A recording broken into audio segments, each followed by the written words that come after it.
नमस्कार। आज ना इतिहास का एक ऐसा शब्द समझने वाले हैं जो अक्सर प्रतियोगी परीक्षाओं में सीधा सीधा पूछ लिया जाता है और अच्छे अच्छों को उलझा देता है।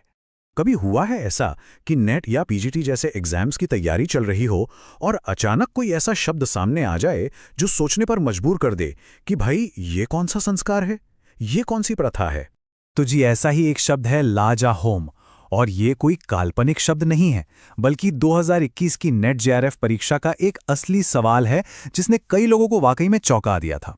तो चलिए आज इसी गुत्थी को सुलझाते हैं। तो सबसे पहले सीधा पॉइंट पर आते हैं। किसी भी एग्जाम के लिए जो सबसे जरूरी है पहले उसे जानेंगे।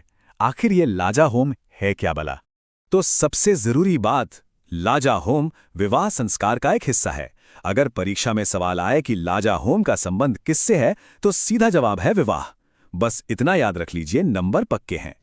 ठीक है, अब ये तो पता चल गया कि ये है क्या, पर चलिए अब ये भी देख लेते हैं कि आखिर ये रस्म निभाई कैसे जाती है, इसमें कौन कौन शामिल होता है और क्या किया जाता है।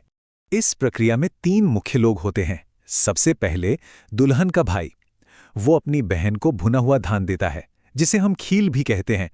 फिर दुल्हन उस धान को अपने पति को सौंपती है और आखिर में दूल्हा उसे पवित्र अग्नि में समर्पित कर देता है।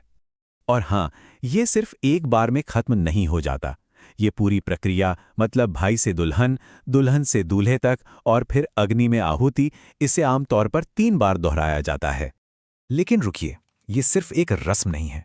इस काम के हर एक कदम के पीछे ना एक बहुत ही गहरा सांकेतिक अर्थ छुपा है, जो पति और पत्नी के बीच एक बहुत ही जरूरी वादे को दिखाता है। यहाँ पे ये जो भुना हुआ धान है मतलब खील, ये असल में एक प्रतीक है किस चीज का? उन सभी तोहफों और संपत्ति का जो दुल्हन को अपने पिता के घर से, अपने मायके से मिलती हैं।